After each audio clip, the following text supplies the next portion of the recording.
नमस्ते, पुनर्वापसी परिवार में आपका स्वागत है। आपने सुना ही होगा शुतुरमुर्ग चरित्र के बारे में। शुतुरमुर्ग जो कि एक ऐसा प्राणी है जो खतरा आने पर अपना सर रेत में छुपा लेता है और यह सोचता है कि खतरा टल जाएगा, जबकि खतरा टलता नहीं है। वह उतनी ही तेज़ी से उसकी तरफ बढ़ता चला जाता है और इस क्रम में वह बहुत सारे कंकर और पत्थर खा लेता है, जो उसकी समस्या को और भी बढ़ा देता है। हम मनुष्यों का भी नेचर कुछ उसी प्रकार है। हम भी खतरा को भांपने के बावजूद भी हम लोग अपना सर रेत में छुपा कर बैठे हैं और यह सोच रहे हैं कि खतरा एक दिन टल जाएगा, जबकि वह उतनी ही तेज़ी से हमारी और हमारे परिवार की तरफ बढ़ती जा रही है और इससे बहुत सारी समस्याएं आने वाले समय में होगी। आज का यह वीडियो इसी संदर्भ में है। आज हम आपको मिलाने जा रहे हैं बिरसा एग्रीकल्चर यूनिवर्सिटी की जूनियर साइंटिस्ट डॉक्टर नंदिनी से, जो कि देसी और विदेशी गायों पर अपना शोध कर रही हैं और साथ ही साथ वह A1 जो कि विदेशी गायों से प्राप्त होती है और देसी गायों से प्राप्त A2 मिल्क पर भारी अंतर पा रही हैं और उससे होने वाली समस्याओं से वह देशवासियों को अवगत कराना चाह रही हैं। तो आज का यह वीडियो उसी संदर्भ में है। यह एक बहुत ही महत्वपूर्ण वीडियो है, आप लोग सब जरूर देखें। धन्यवाद। एक नस्ल को एक नाम दो, उसका मतलब यही है कि उसको रिकॉग्नाइज करो। जैसे हमारा आधार बन गया तो हमारी पहचान होगी, उसी तरह जब उनकी पहचान होगी तो उनका संरक्षण होगा।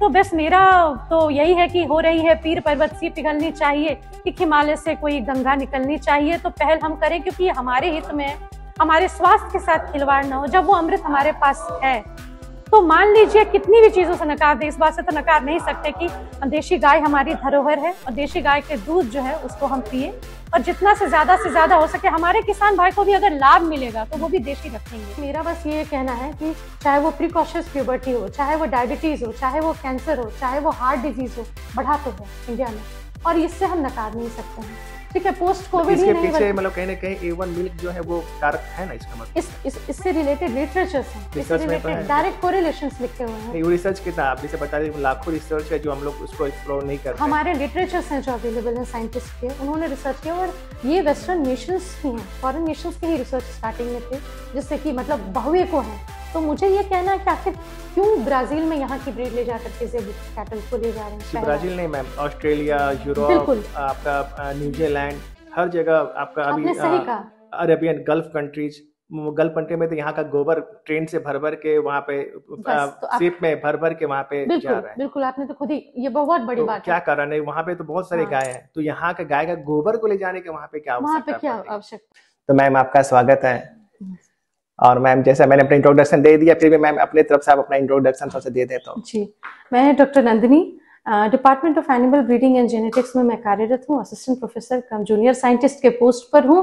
रांची वेटनरी कॉलेज, जिसका भी नया नाम college of veterinary sciences and animal husbandry है, वो बिरसा एग्रीकल्चरल यूनिवर्सिटी के अधीन है और मैं वहीं पर कार्यरत हूँ। और A1 A2 मिल्क में मेरी खास रुचि है क्योंकि मेरा जो मकसद है वो है जो हमारी देसी नस्ल है उसकी उपयोगिता के प्रति जागरूकता बढ़ाना, और इसीलिए मैं इसको लेकर अभी स्टडी कर रही हूँ। कोशिश है कि फंडिंग मिले आगे तो उससे रिलेटेड रिसर्च भी पुटअप करूं और उससे और जो बातें निकल कर आएंगी उसके फलस्वरूप मैं ये उम्मीद करती हूँ कि जो झारखंड की जो अपनी पहाड़ी नस्ल है, जो हमारी अपनी मूल्यवान नस्ल है, उसको भी फायदा होगा, उसका रजिस्ट्रेशन हो। ये सब चीज़ें, बहुत सारी चीज़ें हैं दिमाग में। और सबसे महत्वपूर्ण है कि मैं चाहती हूँ कि हमारे किसान भाई बहन, हमारे श्रोतागण, हमारे जो आम जनता है वो इस बात से अवेयर हो कि जो हमारी देशी नस्लें हैं वो कितनी महत्वपूर्ण है। बस मेरा मकसद तो मैम आपके मकसद से ही सवाल पैदा होता है कि मैम सबसे पहले यही बता दीजिए कि देसी नस्ल और विदेशी नस्ल में क्या अंतर है? जी बिल्कुल। देखिए, जैसे जो विदेश की नस्लें हो गई वो विदेशी नस्ल हो गई, जैसे होल्स्टीन फ्रीजन हुआ, जर्सी हुआ, ब्राउन स्विस हुआ। और जो देशी नस्ल हो गई हमारी गिर हो गई, साहिवाल हो गई, रेड सिंधी हो गई, थरपारकर, हरियाणा, इस तरह की 53 जो नस्ल हैं वो गाय की रजिस्टर्ड है NBAGR में। NBAGR एक ऐसा संस्था है जहाँ की जितने भी नस्ल होती हैं और जिनके बारे में पुख्ता सबूत होता है कि हाँ ये अलग है, ये इस जगह पर है, तो जिसके बारे में वैज्ञानिक जब पुख्ता सबूत पुटअप कर पाते हैं तो उसको वहां पर रजिस्टर कर दिया जाता है। अगर हम लोग मिल्क की बात करें कि A1 मिल्क और A2 मिल्क की कंपोनेंट्स में क्या डिफरेंस है? देखिए, मैं आपको बताना चाहूंगी बेस्ड ऑन लिटरेचर, इससे मैं चाहूंगी कि इसे समझे हमारे श्रोता भाई बहन जितने लोग हैं, इससे जागरूक हुए। It doesn't have any political implications or aim. It is just to make my farmers and my listeners aware about the fact कि जो हमारे पास है उसको हम अवेल क्यों ना करें इन सिंगल पॉइंट। तो जो आपने A1 A2 मिल्क के बारे में बोला, तो ये मैंने लिटरेचर्स के बेसिस पे की है, मेरे पास अभी तक इसका रिसर्च ऑथेंटिकेशन नहीं है, और ये मेरी खुद की डॉक्टर नंदिनी कुमारी की व्यू पॉइंट है बेस्ड ऑन द लिटरेचर्स। तो जैसा कि मैं कहना चाहूंगी कि जहां तक हम बात करते हैं कि A1 और A2 मिल्क की, तो ओवरऑल इसका जो इनहेरिटेंस होता है वो थोड़ा सा मैकेनिज्म, एक प्रॉपर मैकेनिज्म होता है, मतलब जैसे कैसे एक पीढ़ी से दूसरी पीढ़ी में जाएगा उसका एक प्रॉपर मैकेनिज्म है। दूसरा, अगर इसको नटशेल में बोले तो सालों पहले कह सकते हैं बेस्ड ऑन द हिस्ट्री और लिटरेचर कि ये सारे दूध जो थे वो A2 थे, लेकिन विदेश की किसी नस्ल में कभी जीन म्यूटेशन हुआ जिसकी वजह से 176वें यानी 167th पोजीशन पे जो है वो आपका प्रोलीन जो है वो बदल गया हिस्टीडीन में, ठीक है। तो जो A2 मिल्क है ओरिजिनली उसमें 167th पोजीशन पे क्या है, प्रोलीन है, लेकिन जो A1 मिल्क म्यूटेटेड होके बना, और वो म्यूटेशन हमें पता है कि वो म्यूटेशन जो एक जनरेशन से दूसरे जनरेशन में जाता है वो फाइनली रह जाता है, तो वो रह गया और उसमें हमारा बन गया हिस्टीडीन। अब ये हिस्टीडीन सिर्फ सारा खेल जो है इसी वजह से 176वें पोजीशन पे जो ये चेंज हुआ है म्यूटेशन की वजह से, जो कि हिस्टीडीन हो गया है, उस वजह से क्या होता है कि डाइजेशन के क्रम में मतलब जब हमारे बॉडी में उसको पचाने की बात आती है, खाने के उपरांत उसको कंज्यूम करने के बाद, तो बीटा कैजिनोमॉर्फिन 7 करके एक एंड प्रोडक्ट बनता है A1 मिल्क में, BCM7 जी, BCM7 भी कहते हैं उसको, जो कि A2 में नहीं होता है। ये BCM7 जो होता है बीटा कैजिनोमॉर्फिन 7 जो होता है बॉडी में डाइजेस्टेबल नहीं है, और उसकी वजह से जो इफेक्ट होते हैं, चाहे वो नर्वाइन डिसऑर्डर्स हो, चाहे वो ऑटिज्म हो, चाहे वो डायबिटीज हो, चाहे वो GI डिसऑर्डर्स हो, चाहे वो कार्डियक डिसऑर्डर्स हो, तो ये कई को स्टडीज हैं, इनफैक्ट लिटरेचर्स हैं जिसमें कि ये कोरिलेशन मिलता है, डायरेक्ट कोरिलेशन मिलता है between these diseases and A1 milk. इसका प्रमाण ये है मैम कि जब तक ये जो व्हाइट फ्लोट जो आया था, मतलब श्वेत क्रांति जो दूध का जो होते 1970 में लगभग हुआ था, क्योंकि दूध की रिक्वायरमेंट ज्यादा था और लोग मतलब गाय हमारे पास उस वक्त कम थी, या लेकिन दूध का प्रोडक्शन ज्यादा नहीं हो रहा था, जिस कारण ये श्वेत क्रांति आया, जिस कारण वो संक्रमित करके हुआ है। लेकिन इससे पहले ये सारी बीमारियां नहीं थी। 1970 के पहले अगर आप बात करेंगे तो ये सारी बीमारी जैसे डायबिटीज हो गया या BP हो गया या बहुत सारे कैंसर, ये सब और रूप अब जाके लिया गया है, पहले नहीं था। ये तो शोध का विषय है, ये बाइफर्केशन आप एक इंडेक्स मान सकते हैं, बट इसके लिए तो प्रॉपर शोध करना होगा जिसमें कि इसको भी एक फैक्टर पुटअप किया जा सकता है ना। और जहां तक पुराने लिटरेचर्स की और रिसर्च की बात है, तो वो रिसर्च खुलेआम कहता है, उसमें हर जगह ये मेंशन किया हुआ है। और आजकल एक बड़ा ही कवर्ड अप आजकल एक आ गया है, अब जो लिटरेचर्स आप देखिए उसमें सारे साइंटिस्ट ने सारी चीजें पुटअप करी है, उसके बाद उन्होंने लिखा है कि conclusive research is yet to be done.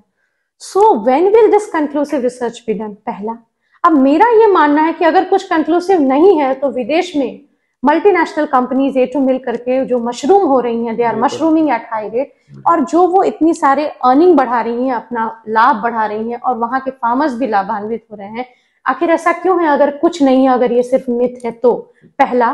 दूसरा, जैसा आपने कहा कि ये बढ़ा है, तो ये बढ़ा है तो उसमें बहुतों कारण में आखिर हम क्यों नकारते हैं कि जो ग्लोबल फूड है मिल्क, वो भी एक कारण हो सकता है। तीसरा ये है कि इसमें हमें कहीं बाहर जाने की जरूरत नहीं पड़ रही है, तो हमारे अपने देशी नस्ल की बात है जो हमारे पास है, चाहे वो अवर्णित हो या फिर डिस्क्रिप्ट हो या नॉन डिस्क्रिप्ट हो, वो सारे में ही A2 मिल्क है। तो मेरा ये कहना है कि जो हमारे पास खुद का है उसको हम लोग अवेल क्यों ना करें, और उसको हम लोग क्यों ना उससे लाभान्वित हो। चौथा चीज, जब श्वेत क्रांति आई या फिर पोस्ट इंडिपेंडेंस, फैक्टर्स अलग थे उस समय, between the demand and supply gap बहुत ज्यादा था, तो may be at that time it was needed कि एक्सोटिक इनहेरिटेंस उसको विदेशी नस्ल से क्रॉस कराया जाए।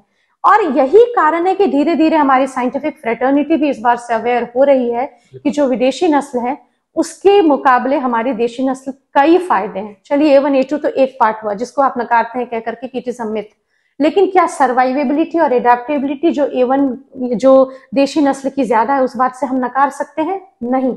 जो हमारी देशी नस्ल है, इंडिजिनस ब्रीड्स हैं, वो ज्यादा सर्वाइव करती हैं, ज्यादा अडाप्ट करती हैं हमारे क्लाइमेट में। आज ग्लोबल वार्मिंग की वजह से धीरे धीरे हमारी मुसीबत ये हो गई है कि हमें कैंडिडेट जीन लेवल पे स्टडी करना पड़ रहा है ताकि हम किस तरह से रास्ता इजाद करें जिससे कि सर्वाइवेबिलिटी एडवर्स होते क्लाइमेट में बढ़े। लेकिन हमें फॉर्चुनेट होना चाहिए कि जो हमारी अपनी कैटल है और बफेलो है वो बहुत अच्छा सर्वाइव करते हैं in hot and humid climate, और उनका कंपैरेटिवली रेंज जो है एडाप्टेशन का ज्यादा है और उनकी प्रोडक्टिविटी कंपैरेटिवली कम हैम्पर होती है कंपेयर टू एक्सोटिक ब्रीड। इस बात से हम नकार नहीं सकते। ये भी पाया गया है कि जो evidence of ectoparasite, endoparasite, different disease like mycoplasma tuberculosis and brucellosis, इस तरह की जितनी डिजीजेज हैं उसका प्रिवेलेंस रेट जो है वो विदेशी एक्सोटिक में ज्यादा है कंपेयर टू देशी, उसकी वल्नरेबिलिटी ज्यादा है। क्या हम इस बात से नकार सकते हैं? नहीं। और यही कारण है इन सभी चीजों को देखते हुए, इकोलॉजिकल बैलेंस और बहुत सारे फैक्टर्स को देखते हुए, जितनी ब्रीडिंग पॉलिसीज हो रही हैं, रिवाइज या हुई हैं जिसमें है, उसमें अब एक बात रखी गई है, conservation of native germ plasm. क्योंकि हमें पता है कि जब बाद में सर्वाइवल मुश्किल होगा तो फिर वापस हम उस ब्रीड की तरफ दौड़ेंगे जो फाइनली यहाँ सर्वाइव करता है और अच्छे से करता है। तो इसके साथ ये कारण ही है कि अब हमें इस चीज को लेकर और रिसर्च करना होगा, चाहे वो साइंटिफिक फ्रेटर्निटी हो, चाहे हम सभी को रिसर्च करना होगा, हम सभी को जागरूक होना होगा कि सिर्फ ये conservation of native germ plasm की ही बात नहीं है, बल्कि ये इस बात से भी ताल्लुक रखता है कि जो A1 A2 कंपोनेंट है कहीं ना कहीं तो उससे रिलेटेड लिटरेचर्स हैं, तो हम क्यों ना उस बात का लाभ उठाएं। तो मैम हम लोग अभी बेसाइड कल्चर ही यूनिवर्सिटी में, और यहाँ पे पशुपालन भी होता है मैम, तो हम लोग चाहेंगे कि एक बार वहाँ पे चल के गौ माता के समक्ष हम लोग चल के थोड़ा बात करें। तो बिल्कुल, यहाँ पे जो हमारा फार्म है वो बहुत अच्छा मिल्क प्रोडक्शन हो रहा है और इसमें बहुत बढ़ोतरी हुई है, और ये कर्टसी हमारी सारी इंडिजिनस ब्रीड की बदौलत भी इतनी अच्छी, और यहाँ हमारे सारे लोग जो चाहे टीचर्स हैं, स्टाफ हैं, स्टूडेंट्स हैं, सब इसको अवेल।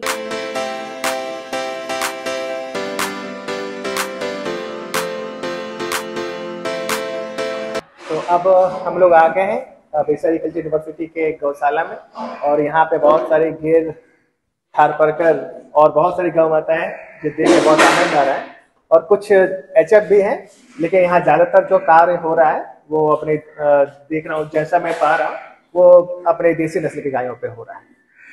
तो आपका कुछ सवाल था मैम से? हाँ मैम, एक्चुअली वो पूछना चाह रही थी मैम कि जर्सी, आपने जैसे बताया कि कुछ डिजीजेस होते हैं जो ये कैटल्स में बहुत प्रिवलेंट होते हैं, और वो भी जर्सी और जो बाहर की विदेशी नस्ल है उसमें वो ज़्यादा होता है हमारे देसी के कंपैरिजन में। तो वो सब डिजीजेस क्या होते हैं मैम, और उसका ह्यूमन पे क्या असर, हमारे लाइफ पे क्या असर पड़ता है? बिल्कुल, देखिए सबसे पहले तो ये कहना चाहूंगी कि जितने विदेशी नस्ल की गाय हैं उनमें प्रिविलेंस जो होता है किसी भी बीमारी का ज्यादा होता है, वो वल्नरेबल ज्यादा होते हैं टू डिजीजेस, और हमारे देशी नस्ल के मुकाबले ओवरऑल चाहे वो कह ले एक्टोपैरासाइट, एंडोपैरासाइट, माइकोप्लाज्मा इन्फेक्शन, चाहे leptospirosis infection, brucellosis infection, FMD, ये सारी बीमारी का प्रिविलेंस जो होता है ये एक्सोटिक में ज्यादा होता है देशी के मुकाबले। देशी कंपैरेटिवली मोर रेजिस्टेंट होता है, इम्यून होता है। Second part of the question, अगर मान लीजिए कोई भी डिजीज जो कि एनिमल से ह्यूमन में ट्रांसमिट होता है जिसको हम लोग ज़ूनोटिक कहते हैं, तो अगर उस बीमारी का ज़ूनोटिक इफेक्ट है तब तो ऑब्वियसली उसका इफेक्ट ह्यूमन पे भी ज्यादा होगा।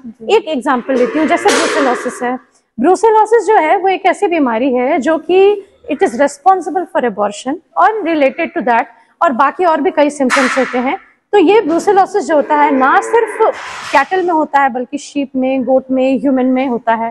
तो अगर मान लीजिए आप इस तरह से सोचें कि अगर मान लीजिए वो आप कैटल आपके पास है जिसमें कि ब्रुसेलोसिस वगैरह, लेप्टोस्पाइरा, इस तरह के माइकोप्लाज्मा, इन सभी की संभावना अधिक है, और जिस भी डिजीज का ह्यूमन में इंपॉर्टेंस होगा ज़ूनोटिक जैसे ब्रुसेलोसिस, तो ऑब्वियसली उसका इम्पैक्ट ह्यूमन पे भी ज्यादा पड़ेगा। जी हाँ, इसका मतलब कि जो बीमारी जो गायों में है वो बीमारी वही ट्रांसफर होने का संभावना बहुत ज्यादा है। ऑब्वियसली वो संभावना बढ़ेगा। तो बहुत कम बीमार पड़ती है जो चूंकि यही क्या है, तो वहाँ पे कोई बीमारी जो उस टाइप का जो विदेशी नस्ल गायों में पाया जाता है वो ऐसी बीमारियां जहाँ तक मेरी जानकारी उनमें नहीं पाई जाती, बिल्कुल कम पाई जाती है। कम मतलब मेरे फार्म पे लगभग 60 से 70 गाय हैं, लोग अभी तक आज तुमको ऐसा कोई भी बीमारी मैंने अभी तक नहीं बिल्कुल बिल्कुल ये बात लेकिन है। जर्सी एचएफ पे जहाँ फार्म होता है तो वहाँ पे आप जानती है बहुत अच्छी तरीके से कि वहाँ पे हमेशा डॉक्टर्स को डेली वहाँ विजिट करना ही पड़ता है, कभी कोई बीमार पड़ते हैं। हाँ, उनका मेंटेनेंस थोड़ा सा कॉस्टली भी होता है, वो सोफिस्टिकेटेड होते हैं, उनको एक्सट्रीम क्लाइमेटिक कंडीशंस को भी वो बहुत ज्यादा टॉलरेट नहीं कर सकते हैं जैसा आपने बोला, और हाँ ऑब्वियसली डिजीज की प्रिविलेंस भी उसमें अधिक है तो उनको केयर ज्यादा जरूरत होती है। तो ऑब्वियसली उससे अगर मान लीजिए ज़ूनोटिक इंपॉर्टेंस है तो ह्यूमन में उसका होगा इम्पैक्ट ज्यादा।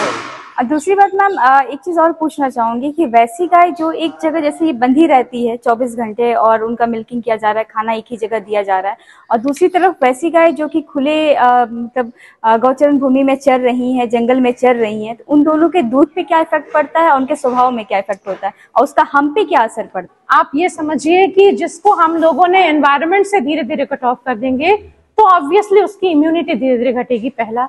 दूसरा, वो बाहर अगर उसके पास ग्रेजिंग लैंड है अच्छा और अगर वो जा रहा है, घूम रहा है, तो वो बहुत सारी ऐसी चीजों से उसके बॉडी को, मैंने उसके बॉडी से बहुत सारी ऐसी चीजें एनवायरनमेंट से मिल रही हैं जो अलग से हम लोग उसको सप्लीमेंट चाहकर भी नहीं दे सकते हैं, चाहे वो इंपॉर्टेंट एलिमेंट्स हो या फिर कुछ भी मिनरल्स हो। लेकिन यहाँ पे लिमिटेशंस आ जाती है कि हमारे पास ऑप्शन नहीं था, इसलिए हमें इसको करना है और आगे ये और बढ़ेगा। क्यों? क्योंकि उस केस में हमें अपने जैसे कैटल महंगे होंगे, हमें कैटल को डिजीजेस से बचाना है, बाहर जमीन कम होएगी, तो ऑब्वियसली हमें करना होगा। और जो लास्ट पार्ट आपका क्वेश्चन का था कि इसका एडवर्स इफेक्ट हो सकता है क्या, देखिए ये सोचने लायक बात है कि अगर हमने बिल्कुल इनक्लोज कर दिया है, उसे बाहर नहीं निकाल रहे हैं, तो जैसे यहाँ गाय है, यहाँ बहुत ही बैलेंस मात्रा में उसको ग्रेजिंग भी कराई जाती है, उसको बाहर, चाहे वो गोट फार्म में हो चाहे यहाँ, क्योंकि यहाँ पे जो साइंटिस्ट है वो उसी के एक्सपर्ट हैं, तो ऑब्वियसली वो बहुत ही तरीके से उसको ग्रेजिंग भी कराते हैं, उसको बाहर भी ले जाते हैं प्रॉपर ग्रास लैंड में भी, ताकि उसको एक्सरसाइज भी हो, उसको बाहर का एनवायरनमेंट भी मिले, फिर अंदर ला करके उनको प्रॉपर जो कॉन्सेंट्रेट, मान लीजिए समझ रहे हैं कि हाँ कम हुआ होगा तो उनको ऊपर से कॉन्सेंट्रेट देते हैं, दाना देते हैं, ताकि मिल्क प्रोडक्शन सही रहे, हेल्थ सही रहे। तो इसीलिए यहाँ पे उसे हर तरह से अनुकूल वातावरण मिल रहा है, प्रॉपर एनवायरनमेंट मिल रहा है। लेकिन अगर हम बिल्कुल ही उसको एनक्लोज कर दें ये सोच करके कि इंडियन कंडीशन में, लेकिन हम पूरा एनक्लोज करके रखेंगे हम उसको, तो जैसा आपने बोला कि ऑब्वियसली स्ट्रेस हार्मोन लिबरेट होगा। सो मैं एग्जाम्पल बताती हूँ कि जो हम पेट्स रखते हैं, इट इज नॉट एडवाइजेबल। और इनफैक्ट जब आप देखेंगे एनिमल वेलफेयर बोर्ड के रूल में, तो उसमें ये भी लिखा हुआ है कि ये आपकी रिस्पॉन्सिबिलिटी है एज अ पेट ओनर कि आप पेट को प्रॉपर एक्सरसाइज, आउटिंग प्रोवाइड कीजिए ताकि उसके बॉडी में स्ट्रेस हार्मोन रिलीज ना हो। तो ऑब्वियसली अगर आप किसी लैक्टेटिंग कैटल को भी मार रहे हैं, पीट रहे हैं, प्यार से नहीं रख रहे हैं, उसको कंडीसिव एनवायरनमेंट दे रहे हैं, उसको बाहर एक्सरसाइज नहीं हो रही है, बिल्कुल बंद करके रख रहे हैं, तो ऐसे कई को चीजें हैं। तो ओवरऑल अगर आप उसको सही एनवायरनमेंट देंगे तो स्ट्रेस हार्मोन रिलीज होगा, वो स्ट्रेस हार्मोन ऑब्वियसली मिल्क में आएगा, वो हम कंज्यूम करेंगे। बिल्कुल, वो हाफ लाइफ अगर उसका अधिक है, मान लीजिए हाफ लाइफ कम है तो खत्म हो गया, और अगर हाफ लाइफ अधिक है तो मान लीजिए कि वो आपके बॉडी में आया उसके थ्रू, और वो आप पे इफेक्ट करेगा। स्ट्रेस हार्मोन का वही इफेक्ट होगा जो अदरवाइज हमारे बॉडी में लिबरेट करने से होता, वो उस मिल्क के थ्रू हो रहा है। सही बात है ये। इसलिए हमारा सीधा सा मानना है कि अगर गाय चरती नहीं और अगर सिर्फ बंधी रहती है, तो वो गाय कितनी भी अच्छी क्यों ना हो, वो छोटी की छोटी गाय क्यों ना हो, वो बकरी गाय क्यों ना हो, उसमें तब तक वो चीज नहीं आएगा, क्योंकि वो जब चरती है तो फिर साथ में जड़ी बूटी, औषधि, घास, हर चीज चरती है, तो जाके फिर उसके दूध में वो न्यूट्रिशन आता है, वो औषधि का वो सारा गुण। बिल्कुल, यही कारण है कि यहाँ जो पारंपरिक तरीके से जब पालने की बात होती है, हमारे यहाँ के जो किसान भाई है, जो यहाँ के लोग हैं, या फिर कहीं के भी जो वहाँ के लोग हैं, वो भली भांति जानते हैं कि हमारे वहाँ के उस क्षेत्रीय गाय या भैंस के लिए क्या बेस्ट है, या लाइव स्टॉक के लिए क्या बेस्ट है। ये आप जानते होंगे कि वर्ल्ड ट्राइबल डे या वर्ल्ड इंडिजिनस डे आने वाला है आगे, तो इससे रिलेटेड हमें इस बात का अवलोकन करने की भी जरूरत है। इस संदर्भ में कहना चाहूंगी कि देशी नस्ल का महत्व, देशी परंपराएं और आईटी की इंडिजिनस टेक्निकल नॉलेज, यानी पारंपरिक जो हमारी नॉलेज थी, जड़ी बूटी की, जैसा आपने बोला, पद्धति की, उसको, हाँ ऑब्वियसली हमें उसका एक वैज्ञानिक ज्ञान होना चाहिए, उसके साथ वैज्ञानिक तथ्य अटैच होना चाहिए, और हम पशु चिकित्सक या वेटनरी डॉक्टर को कॉन्फिडेंस में लेकर कोई भी इलाज करें, कोई भी पद्धति अपनाएं। लेकिन अगर हम सोचिए कि मॉडर्न मेथड के साथ उस आईटी के भी बेस्ट चीजों को अडॉप्ट करें और जो पारंपरिक बेस्ट है उसको अडॉप्ट करें, तो उससे अच्छा तो कुछ हो ही नहीं सकता है। और इसी के साथ हम लोग ये मैम लास्ट में आपसे कंक्लूड कराना चाहेंगे। मैम आप अगर लोगों को क्या सजेस्ट करना चाहिएगा? जी बिल्कुल, मैं यही सजेशन देना चाहूंगी कि ये जो पूरा टॉपिक है, सोचिए तो डिबेटेबल है, सोचिए तो हर जगह, जैसे एक लाइन आजकल मुझे लिखा हुआ मिलता है, it is not yet conclusive and conclusion is to be drawn. So in a way it is our responsibility for fair conclusion to be drawn first. Second, obviously two type of milk are there, A1 and A2, for which certificates are provided by scientific institutes. And obviously there are various multinational companies mushrooming all around the world and people are reaping benefits. तो मेरा बस यही suggestion है, सलाह है, kind request है कि जब हमारे देश में वो धरोहर मौजूद है, इस बात से इनकार भले वो करेंगे कि नहीं बाहर सारी A1 नहीं, लेकिन इस बात से तो इनकार नहीं करेंगे कि भारतीय नस्ल सारी A2 है। इस बात से इनकार की जा सकती है कि A1 का साइड इफेक्ट नहीं होता, इस बात से इनकार तो नहीं करेंगे कि A2 के फायदे हैं। तो इसलिए यही कहना चाहूंगी कि अब यह समय आ गया है कि हमारे किसान भाइयों को भी 50 रुपए के बदले 20 रुपए प्रति लीटर मिल्क का, दूध का वो दाम मिले, जिससे वो अवेयर हो, वो भी A2 मिल्क का सर्टिफिकेट लेकर A2 मिल्क बेच सके फेयर तरीके से। और इसके साथ साथ हमारे अपने लोग जो हैं, वो आम जनता जो है, वो भी A2 मिल्क के फायदों को अवेल कर सके, क्योंकि अगर कुछ है तभी तो चाहे विदेश में चाहे यहाँ एक धीरे धीरे एक अलग एडुकेटेड आबादी है जो A2 दूध ढूंढती है, A2 घी ढूंढती है, A2 पनीर, A2 प्रोडक्ट ढूंढती है। जी मैम। तो क्यों ना ये सभी आम जनता, सभी लोगों के लिए ये नॉलेज की बात आए, और इसके लिए हमें एक्चुअली बाहर जाने की जरूरत नहीं। इससे हमें इनडायरेक्टली फायदा ये होगा कि जो कंजर्वेशन ऑफ जर्म प्लाज्म को हम पुकार कर चीख कर कह रहे हैं वो होगा, क्योंकि जब तक उस जर्म प्लाज्म को यूटिलाइज नहीं करेंगे वो प्रिजर्व नहीं होगा। और इस दिशा में मैं आपको कहना चाहूंगी, एक बहुत सराहनीय पहल है ICAR की। उन्होंने कहा है कि ये 2025 या फिर नियरेस्ट तक मतलब नॉन डिस्क्रिप्ट कैटल को हटाना है, मतलब प्रत्येक नस्ल को एक नाम दो। उसका मतलब यही है कि उसको रिकॉग्नाइज करो, जैसे हमारा आधार बन गया तो हमारी पहचान होगी, उसी तरह जब उनकी पहचान होगी तो उनका संरक्षण होगा। तो बस मेरा तो यही है कि हो रही है पीर पर्वत सी पिघलनी चाहिए, एक हिमालय से कोई गंगा निकलनी चाहिए, तो पहल हम करें क्योंकि ये हमारे हित में है, हमारे स्वास्थ्य के साथ खिलवाड़ ना हो। जब वो अमृत हमारे पास है तो मान लीजिए कितनी भी चीजों से नकार दे, इस बात से तो नकार नहीं सकते कि देशी गाय हमारी धरोहर है और देशी गाय के दूध जो है उसको हम पिए, और जितना से ज्यादा हो सके हमारे किसान भाई को भी अगर लाभ मिलेगा तो वो भी देशी रखेंगे। उसके लिए उन्हें सही चीज बताया जाए कि क्रॉस ब्रीडिंग हो जरूरी है, तो best of the Indian cattle से अगर वो करें, और इसीलिए 50% इनहेरिटेंस, एक्सोटिक इनहेरिटेंस वाली बात भी सरकार ने रख दी है। तो ये कहना है कि किसान भाई बहन आप इसके पीछे ना भागें कि विदेशी नस्ल से क्रॉस ब्रीडिंग करा के दूध प्रोडक्शन बढ़ेगा, मिल्क प्रोडक्शन बढ़ेगा, बल्कि आप A2 मिल्क के इस तरीके को, इस व्यावसायीकरण की बहती गंगा में हाथ धोएं और लाभ उठाएं। आप सभी के लिए ये फायदेमंद होगा, और इसके लिए हमें awareness as an educated class बढ़ाना होगा for the farmers, for the माने जो नॉर्मल पब्लिक है उनके प्रति। तो इन सब चीजों के साथ ही मैं अपने इस डिलिब्रेशन को विराम देना चाहूंगी। धन्यवाद। ठीक है, आज का वीडियो हमारे लिए कितना महत्वपूर्ण था और बहुत ही महत्वपूर्ण जानकारी हमें मिला, इसके लिए बहुत बहुत धन्यवाद मैम। और इसी के साथ हम लोग ये वीडियो समाप्त करें। और मैं चाहूंगा कि आप हमारा और हमारे मैम का हौसला अफजाई जरूर करें। मैम ने जो अभियान छेड़ा है जो देसी गाय के लिए, कृपया आप भी उनका एक सफर का हिस्सा बने और हमारा समर्थन करें। धन्यवाद।